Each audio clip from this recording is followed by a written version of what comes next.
Hi, Dr. Sharkey. I am so grateful to have you join Mama's Modern Village today.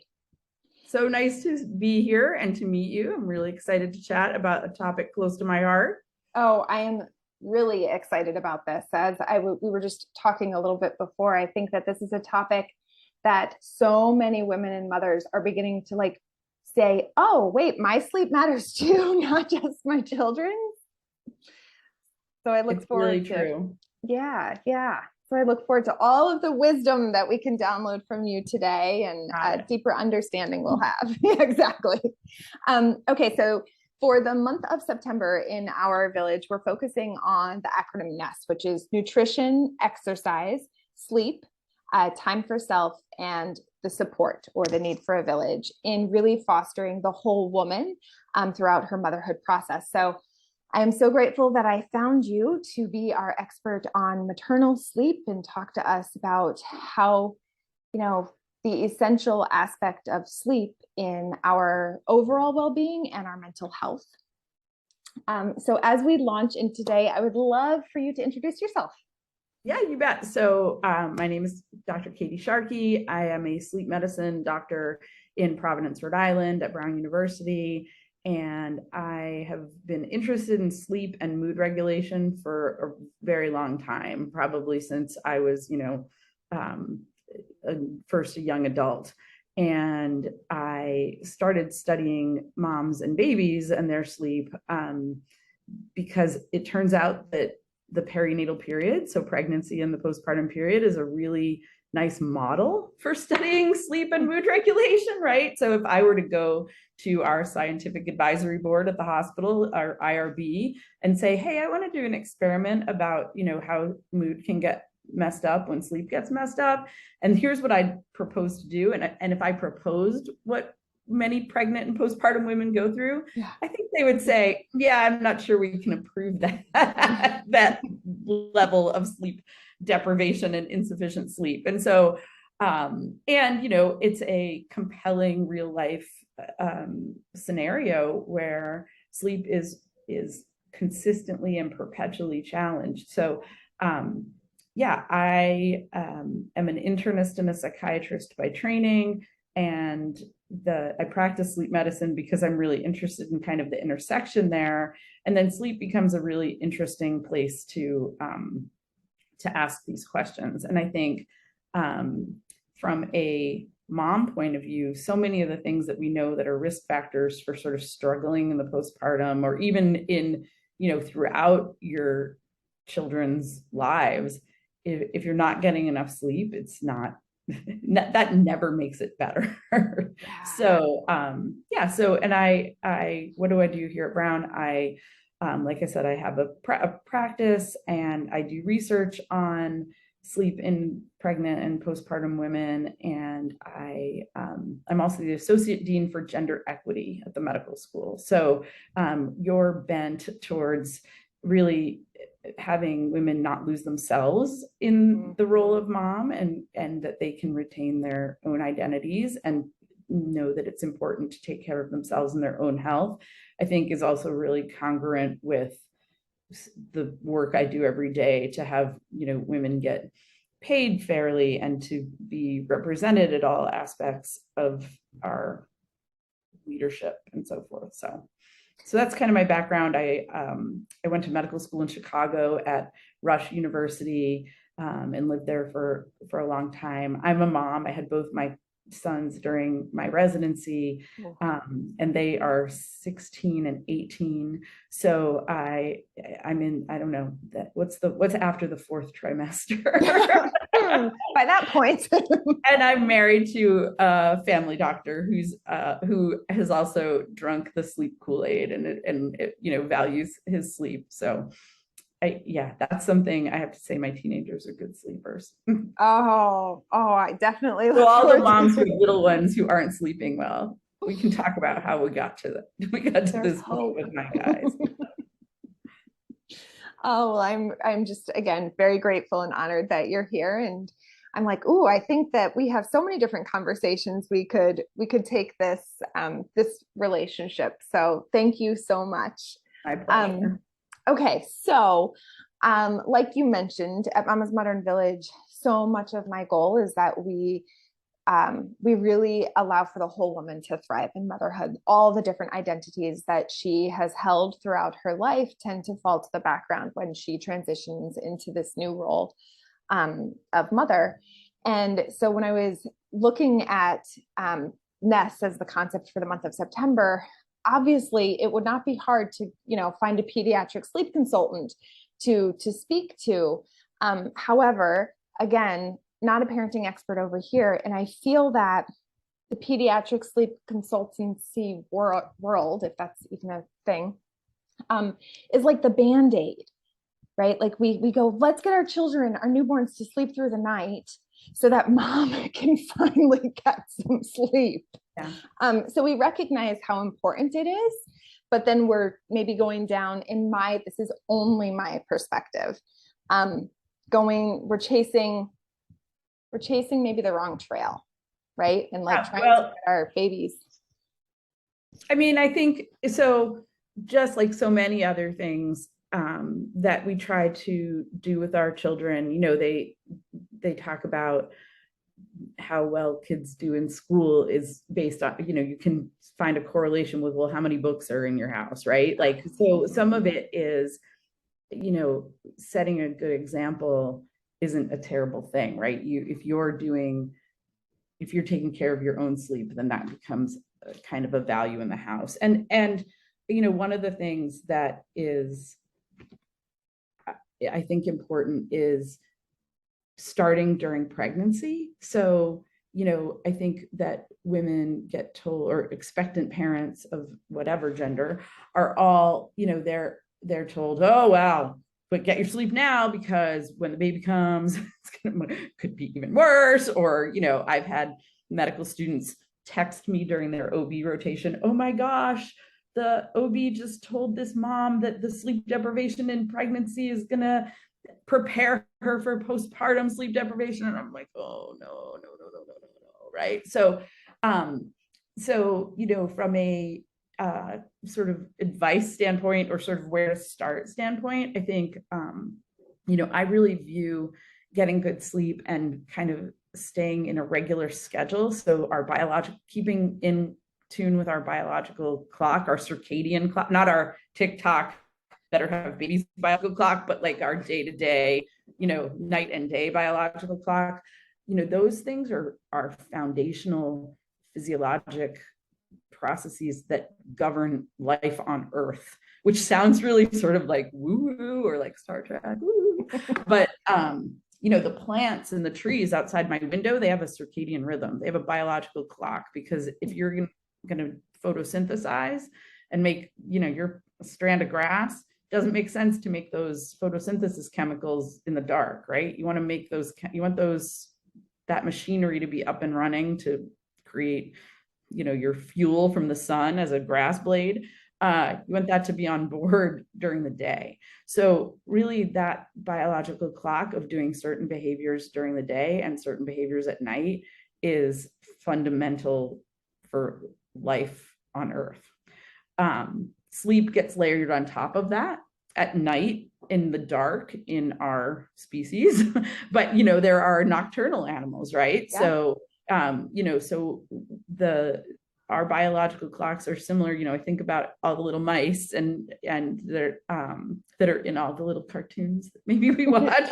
So let's make them nice, cute mice. Yes, please. Not icky mice, but those mice are running at night, even though their biological clock is super similar to ours. So that's pretty interesting, right? Like, we happen to be diurnal, and so we stay awake during the day and sleep at night, which is why one of my least favorite pieces of advice that women get told is, well, sleep when the baby sleeps. Except really, that's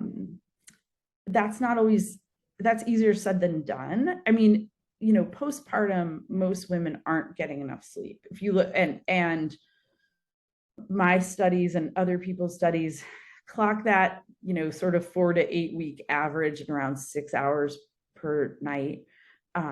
We think that most adults need between 7 and 8 hours. And when I say we, sort of, that's the American Academy of Sleep Medicine, the Sleep Research Society really sort of buckled down maybe about 5 or 6 years ago, because agencies like the NIH and the Center for Disease Control, they'd be like, all right, sleep doctors, you got to give us a number, right? Right? Like, what are we aiming for? We need, how much do we really need? Like, how much and so it was a really remarkable, project where they examined, thousands of studies to sort of see, all right, where's the sweet spot? And it looks like the sweet spot's really about 7, with maybe a range of 6.5 to 9, right? But now several big studies have shown that both too little sleep, like less than 5 hours a night, or too much sleep, so greater than 10, those are both associated with worse outcomes, not just in new parents, but population, in big population studies. So if you're chronically getting less than 5 or more than 10, there's something else going on that is concerning. But so if your brain can only make 7 to 8 hours, and it's way better at it when the body clock also says it's nighttime, then you can imagine how, once you're getting up either towards the end of pregnancy because you have to pee, or you're uncomfortable, or you wake up from one thing and then you can't, then you start the brain running with all the things that you either have to get done before the baby comes, or what your worries are, or what you got to do tomorrow, or what you got to do with the other children, or etc. It can be really hard to make 7 hours at night, but then the body clock isn't promoting sleep during the day. So some people are good nappers, but if you're not, I think that is a cause of concern for some new parents, because they've been told sleep when the baby sleeps, but then if you're trying to sleep at a time your body clock won't let you, and then you're sleep deprived and worried about that, right? So there's a whole thing where sleep deprivation can take a life of its own a little bit. I'm sure many folks listening would experience that. I think you're speaking to one of them. Personally speaking, I was sharing with you briefly before, I think that in my own understanding now, having listened to a couple podcasts, insomnia in motherhood is a real thing. And I'm interested, could you share a little bit more about like what that looks like and how that happens? Because I think of a handful of women that would go, me too. Oh yeah, you bet. I mean, so I think that I want to make a distinction between chronic insufficient sleep and insomnia, right? So to have a sleep disorder diagnosis of insomnia, you have to have the inability to either fall asleep or the inability to stay asleep despite a reasonable opportunity to sleep, right? So if you've only got, because of infant care, if you've only got the chance to get 6 hours during a time when your body clock will let you sleep, that's not insomnia, right? This is folks who, even when they try to fall asleep at a reasonable time, can't fall asleep, or when they get up to do infant care in the night, they get the deal done and then can't kind of get back to sleep. And so and that has to be persistent, right? So that's the other thing. This would be a terrible evolutionary process, sleep, if one bad night was catastrophic, right? That's problematic. So we all have had a bad night here and there, but it's when it gets perpetuated and it's night after night, and as it's getting dark, people are starting to churn through, oh gosh, what's tonight going to be like? And one of the I think that's a very common thing that we see in our patients, in the work that I do with pregnant and postpartum women, is as it's getting towards bedtime, right? And maybe they've got the baby down and they think, oh my gosh, is it even worth it? This baby's going to wake me up again in 40 minutes. And so should I eat? They're so sleep deprived, and yet they've got so much anticipatory anxiety about how tonight's going to go. that it makes them hard for them to fall asleep. The other thing is, you know, two things make us sleep. One is that we build sleepiness up across the day, right? Mm-hmm. And then the other thing is that lines up with our biological clock. So when we've built up a lot of sleepiness and it's nighttime, that's chef's kiss. That's the best time to sleep. That's a really bad time, though, to talk yourself down, right? So, or to do any cognitively demanding task. So, you know, like at 10:30 at night, I don't say to my husband, hey, let's get out those that are tax forms. Let's work on those right now, right?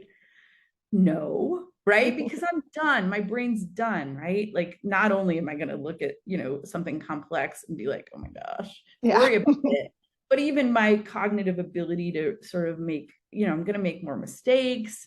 I'm not going to be thinking as clearly. And so that time of night where I'm talking about, where, you know, you've gotten, maybe you're back to work, you've gotten home from work, you've done the baby thing, you've, you know, eaten a meal, you've gotten a baby bathed and powdered and puffed and ready for bed, right? And then it's like, okay, so now what? Do you fold those 700 onesies? Do you try to spend a little bit of time with your spouse? Like that's, and do you have a little me time? You know, do you get on that, like, your Peloton or you know, try to take a walk, like go walk the dog, or you know what, get on your email, or what do you do?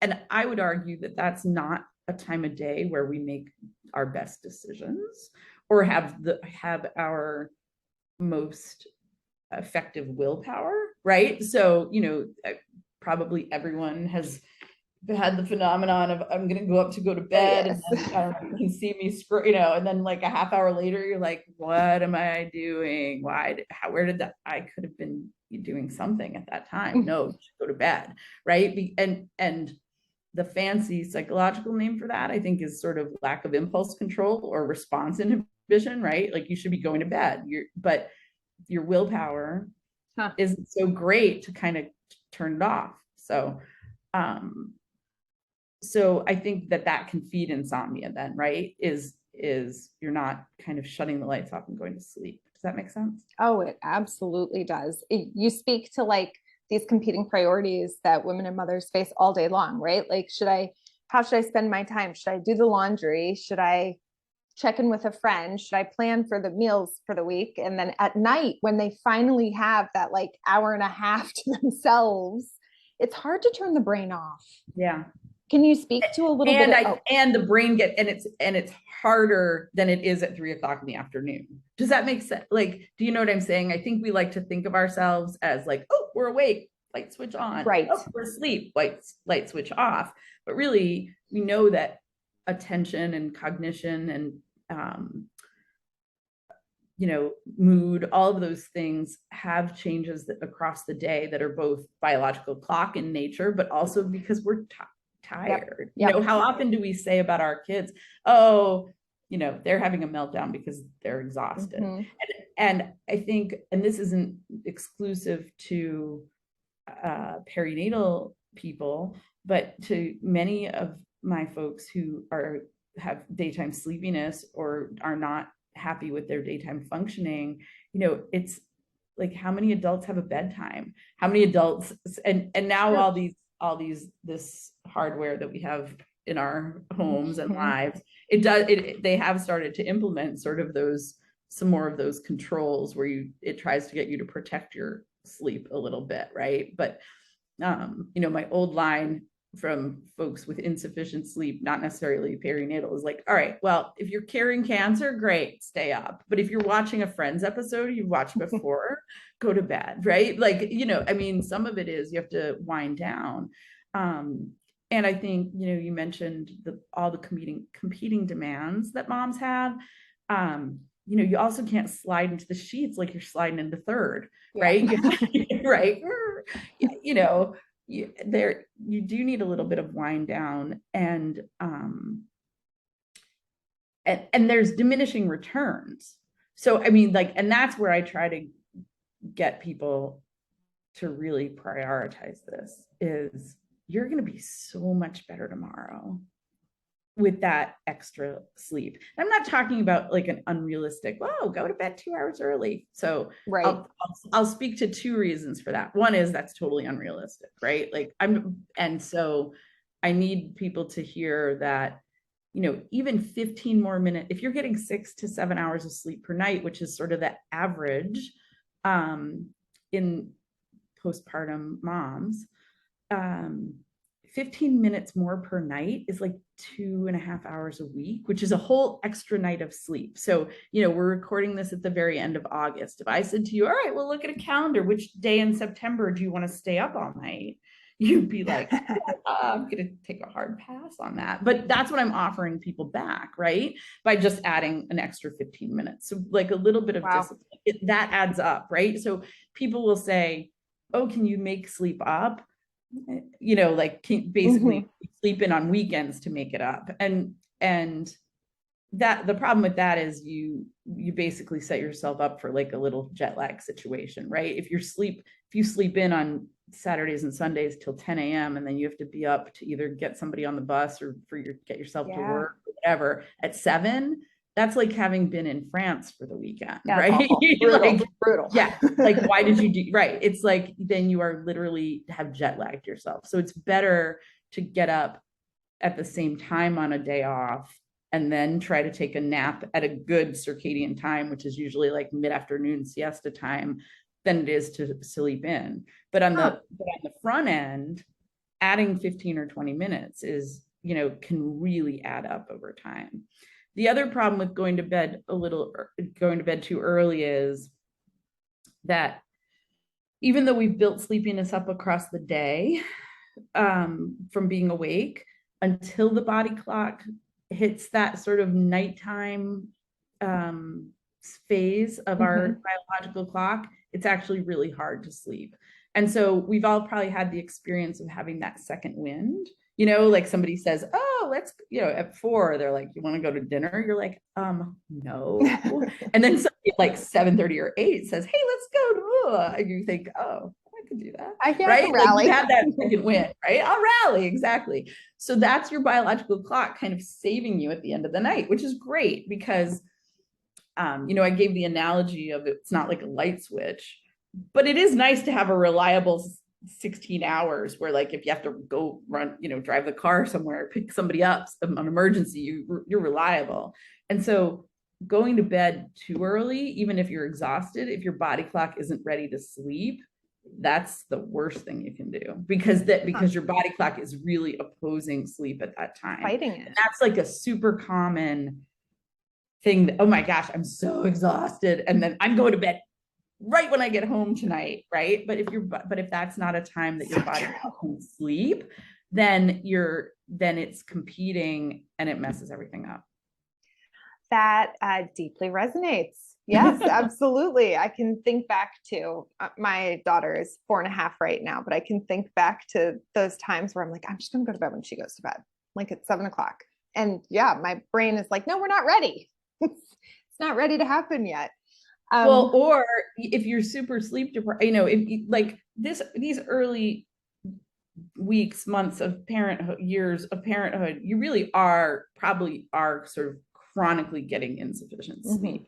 And so the problem is you actually can fall asleep with them for, your kiddos for 20 minutes, 30 minutes, 3 hours, right? But it's not as good as sleeping, anybody who slept with a 4-year-old, I mean, that's like sleeping with a helicopter, for goodness sakes, right? And, so it's not good sleep. It's not your usual timing. And then so you can get this little nap. That's like snacking before dinner. That's like, bag of Doritos at 6 when dinner, when chicken Caesar salad is at 7:30 and and you're like, why am I not hungry for this delicious like healthy meal? Oh gosh. And it's because you took a sleep snack instead of like getting your good sleep cycles. So napping too close to bed, probably not good. That is a huge nugget. Thank you for that. As I hear you talk about kind of like it's almost like we need to get to know and listen to that like sleep biological clock almost. Do you have any tips of how we can strengthen that in us? how we Yeah, can I mean, connect to it? I think the biggest thing is keeping a regular schedule. And this is something that, you know, I agree with everything you said in the beginning about we focus a lot on the infant sleep, and there are very important safety things about how infants should sleep that are beyond the scope of our conversation. But I mean, but I don't want to discount how important that is. But I think anybody who's a parent, you know, one of the repetitive lessons that you get right from the time they're born is, oh, this is a little person who's going to do what they're going to do. Like, you cannot make someone else sleep. Right?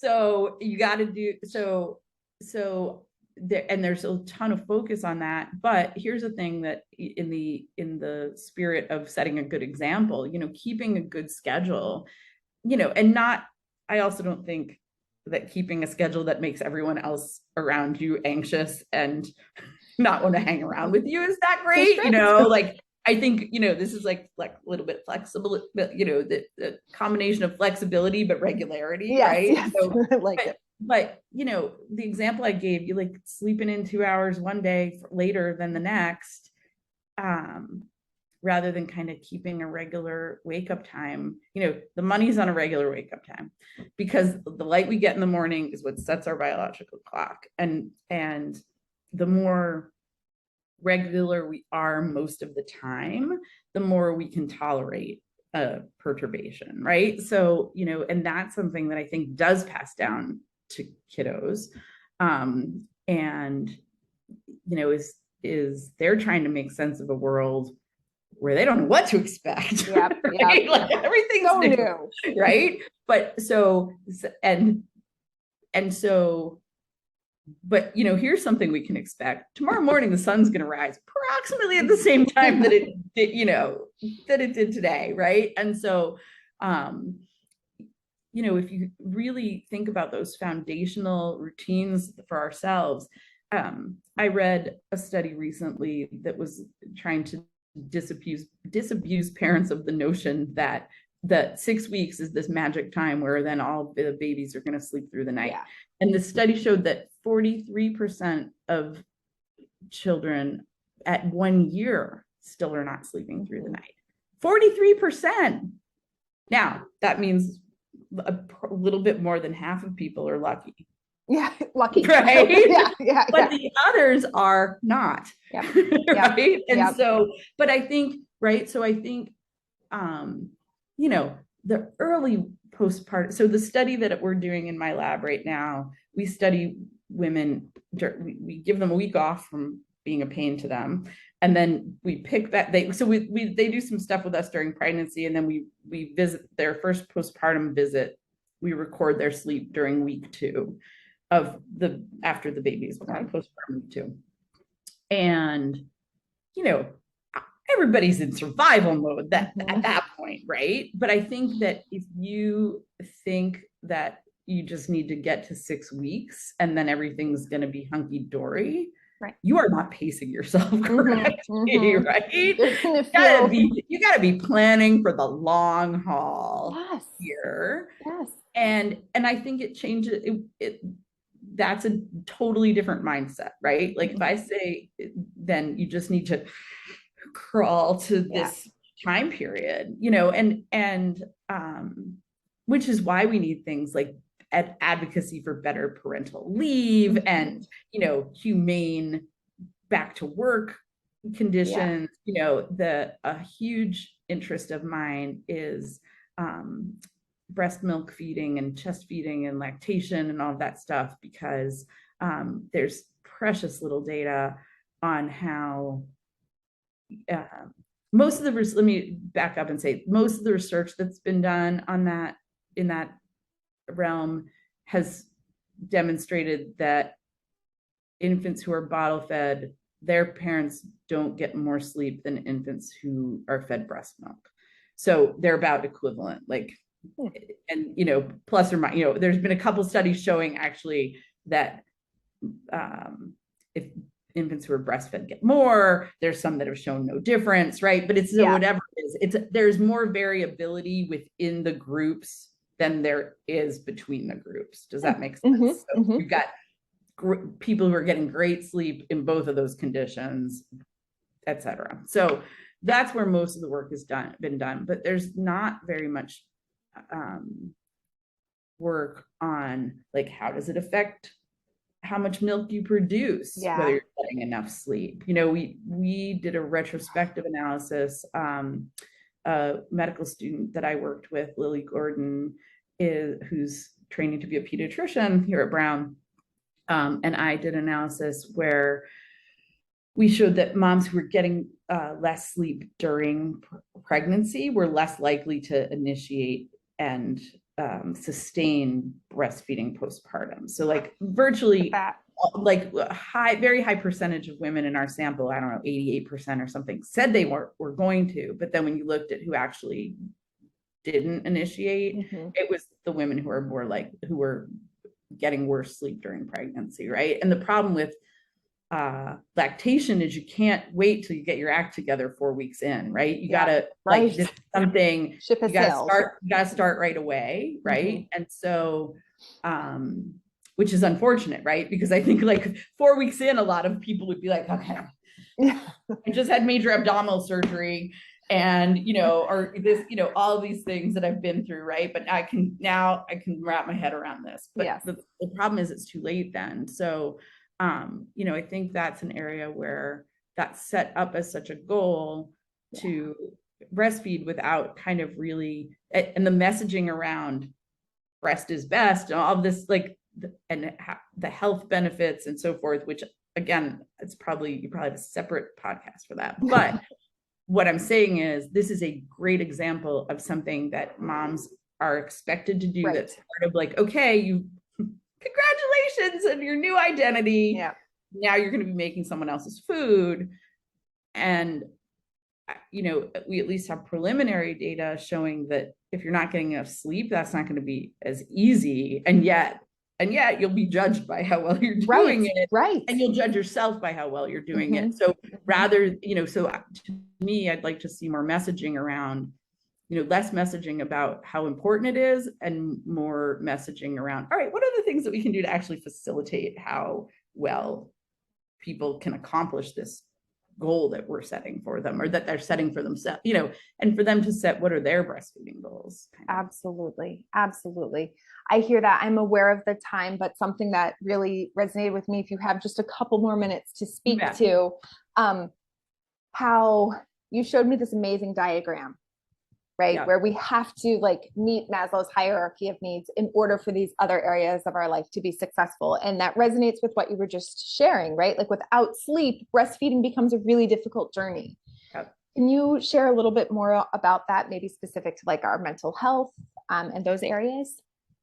Oh yeah, for sure. I mean, I think, and some of it goes with your nest theme, right? So I think one of the other, things that I'm thinking about the other S. I was really excited to see that sleep was your first S. Yes, but maybe maybe when you talk to the support people, you'll say that. Change it. Okay. Whatever. Anyway, but I think, right, like this is a huge role change and it is a huge negotiation and it is asking for help and it is, we do need to have our communication skills and our emotional regulation skills and all, as optimized as we can, because some people are having major abdominal surgery to get that baby out. Some people are, have less than ideal birth experiences that they sort of have to kind of come to grips with, right?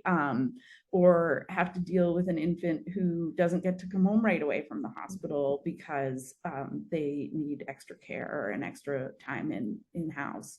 And so none of those things are better if you're sleep deprived, right? Like all of those things that got folks to this point in their lives, negotiation skills and mood regulation skills and, coping strategies and being able to talk to their partner and to enlist the help of their village. None of that stuff is going to come as easily if you are emotionally labile because you haven't got enough rest. So making it a priority, being able to talk to people that it's a priority, saying what your bedtime and your wake times are going to be. I think there's room for sort of scheduling and those prioritizing things to help us a little bit. Just like they say, schedule exercise, or, you're going to eat better if you know what you're going to eat instead of waiting until you're so hungry that you're going to eat whatever's there, right? Like all these things about trying to be a little bit planful. And we have so many competing demands and competing options too, right? Yeah. Before there was, and I like electric light. I have them in my home and I'm going to continue using them, right? But like there were so many, there was a point in the not too distant past from a biologic perspective where, maybe you had candlelight, but you weren't able to stay up all night and do, order things on the internet or, binge watch or be asked to run business that with clients on another continent, all of those things, right? You weren't doing that stuff. And so there were limited options. Yes. And it was then time to sleep, right? But now we have all these options, and this is all about us having better self-regulatory skills. And again, I would argue that stuff that then is going to get passed down to the child, if we can try to put those routines in place. We need to look at how, like, the cultures we're creating within our families, like the values that underpin and behaviors. Cultures and values are great, right? But what do you do? What do you actually do? What do you do? Right. Yep. Yeah. Does somebody walk around at my house? What are you all still doing awake? Right? Like my kids, they're teenage, they don't need me to go to bed, but it's like, that's one of the parent fights that I would have is like, why haven't we, it's 8:30 at night. Why haven't we eaten yet? Like, guys, got a schedule. Right. School's coming. Couple of days, people. We got to get on the project here. So, yeah. So, anyway, I think if I could leave you with one last thought, it would be that I think people who are expectant parents get sold this notion that like there's nothing they can do about it, and it's just going to be train wreck. What it is, and exactly. And then they get into, okay, well, we're just going to survive mode. And I really think this is a place where, like, if you're looking to the infant to set your sleep schedule, you're putting that responsibility in that person's hands. No, don't do it. Right? You got to be like, all right, and it'll come together better than if you try to follow the sleep schedule of someone whose biological clock isn't going to develop for a few months. Like, don't depend on that one. They just got here. They have no idea. Exactly. They need to get this whole living on Earth thing down. Right. Absolutely. Oh, this has been so incredibly fruitful. Thank you so much. My pleasure. I hear so many different things where I'm like, oh, I'd love to dig more there. Or, oh, let's talk again about this. Or there's just so much here. You're a wealth of knowledge. Thank you. Well, it was my pleasure. And I hope maybe this gets to some people to get a good sleep or make it a priority for themselves as they have the very special time of becoming a new parent. Absolutely. I think you've brought it home that we need to be looking at ourselves and our responsibility to ourselves that therefore translates over into the goodness for our kids. So I appreciate it greatly.